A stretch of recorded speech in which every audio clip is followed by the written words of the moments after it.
the Dark Side of the Ring and stuff coming out now, 20 years later.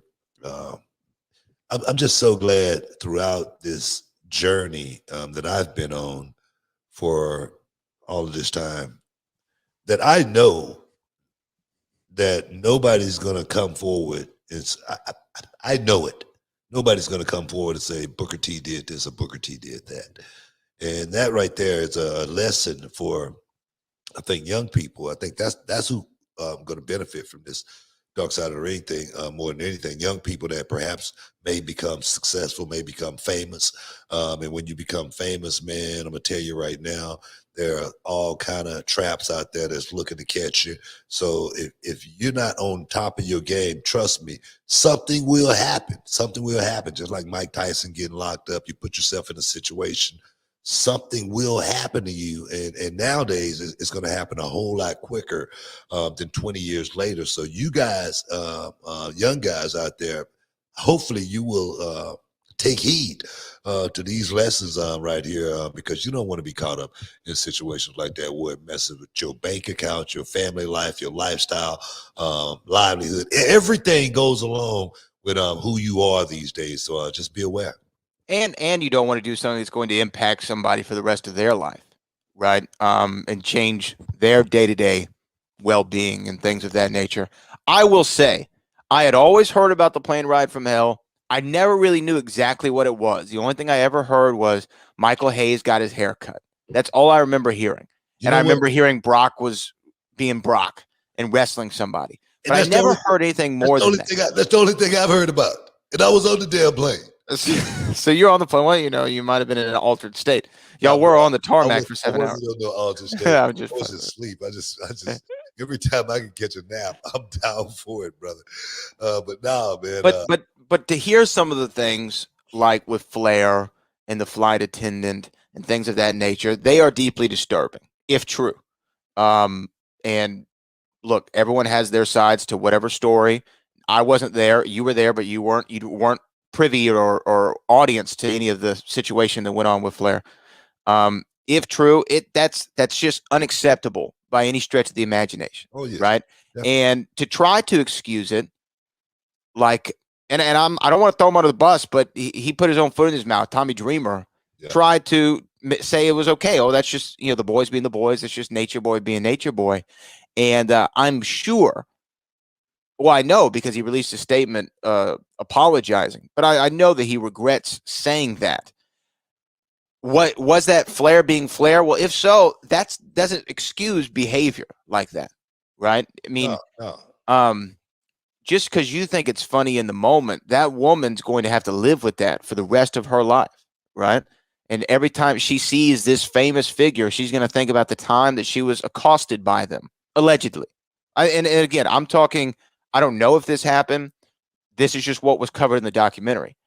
Um, I am glad that during my 9 years in wrestling, none of that has ever occurred. Women at the reality of wrestling, I can speak, are treated with the utmost of respect. The women are treated better than anybody at Oh yeah. reality of wrestling, Oh yeah. bar none, bar none. But to me, it's inexcusable that kind of behavior now. It was inexcusable then. Then we didn't have Twitter and social media and everybody weighing in on your actions. Now, Flair's sponsorship deal, I think, was pulled momentarily with Car Shield. Yep. I know Tommy Dreamer was suspended from Impact Wrestling. He was let go from Busted Open Radio. Just shows you the severity of the situation and the comments that were made in the documentary of Dark Side of the Ring. It's unfortunate on all accounts. It's unfortunate on all Oh yeah. accounts. Now, Oh yeah. again, I have to say, there's I all we have one story, we have another story. I can't tell you whose story is true and whose story is false. But going off what was said, if true, it's indefensible. Well, I'm not going to sit here and say if it was true or untrue or anything like that because you heard the boys elaborating on the story. They were telling the story, Sure, so sure. it wasn't like we're getting this from third-hand partiers or anything like that. We're getting this from pretty much the horse's mouth. But you have different perspectives. You have 20 years of gap in between. Then Yeah, sometimes the boys. You remember the song. You ain't got to lie to kick it. Sometimes the boys repeat stories that they heard and pretend like they were there. His stories do get bigger over Right. the years, but there again, in 2021, we're in a totally different era to where people look at things totally different than they did yesterday. And for me, the only way you find yourself not in that situation is to not put yourself into that situation.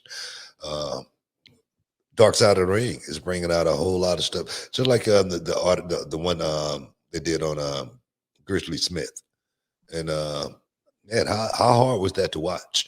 That was like one of the hardest things, and it's raw, as raw as it possibly can be. And the accuracy of it, I'm sure some of it is not quite accurate, just like the Vince McMahon being on the plane with the Dark Side of the Ring thing. That was inaccurate from my recollection anyway. But this stuff definitely puts a dark look on what we do. And me personally, I'm not a fan of that. I'm really not. That's why when I did the documentary with A&E, I was so, I wouldn't say worried, but I was definitely on edge as far as man, how's the thing going to come out? How are people going to take this? How are they going to accept it? How are they going to see it?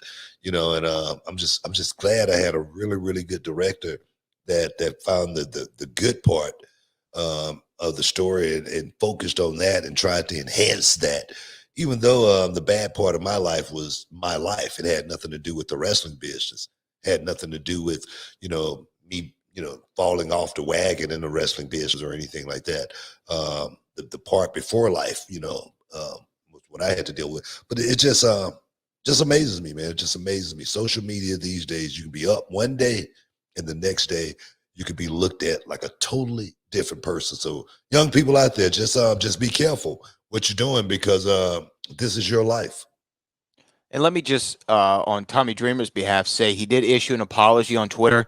He said, and I quote, "Regarding my comments on Dark Side of the Ring, it was never my intention to offend, hurt, or victim shame anyone. I understand my comments were insensitive and could trigger emotions in someone's own personal past. I do not condone sexual misconduct of any kind. I apologize to those I offended.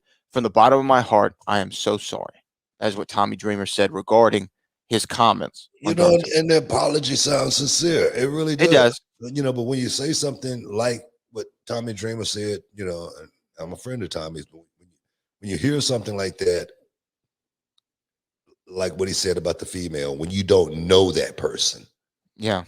You know one person, but you don't know the other person. You shouldn't even speak about that person if you don't know them on a personal level. I agree. And that right there can get you in a whole lot of trouble, because I got sisters, I had a mother, you know what I mean, aunts, and I think about, first thing I think about is someone treating them that way, and how it would feel if I heard someone say, why she take the money? Maybe that's the only recourse that I could take. Maybe that was the only justice that I could get, was some money, opposed to judging me for taking the money. That's the problem. Yeah. I think, more so than anything.